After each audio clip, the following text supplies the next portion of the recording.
Thai land embassy کا جو دیوار ہے وہ 250 فٹ سے بھی زیادہ تھا، اور جس طرح چکوال میں ہمارے پینٹر بھائی نے ایک ورلڈ ریکارڈ کا انتی بڑی سی دیوار پہ ٹرک آرٹ کا کام کیا تھا، تو میرے خیال میں اس سے بھی بڑا دیوار میں نے تھائی لینڈ ایمبیسی کا اسلام آباد میں کیا ہے۔ جو ابھی اس کے علاوہ ابھی مجھے کینیڈین ایمبیسیڈر نے بھی آرڈر کیا ہوا ہے کہ ہمارے لیے بھی آ کے ہمارا دیوار ہے ایمبیسی کا اس پہ بھی ٹرک آرٹ کا کام کرنا ہے۔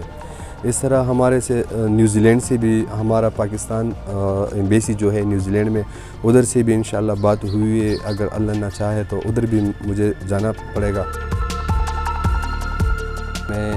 ہم اپنے ہی گاؤں میں نے سبق پڑھا، مگر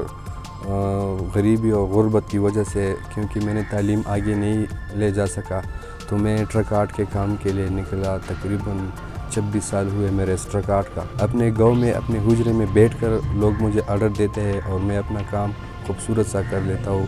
تو میرے گاؤں والا اکثر دیکھتے ہیں کہ سیار کے پاس کتنے اچھے اچھے لوگ افسر لوگ آتے ہیں اور وہ خوش ہوتے ہیں میرے گاؤں والے۔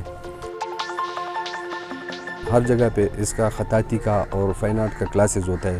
مگر واحد یہ ٹرک آرٹ ہے جس کا کلاسز نہیں ہوتا ہے۔ اس کو سیکھنے کے لیے آپ کو ورکشاپ جانا پڑے گا، جدھر بڑی گاڑیوں کا کام ہوتا ہے، تو یہ بہت عرصے میں بندہ سیکھتا ہے۔ مطلب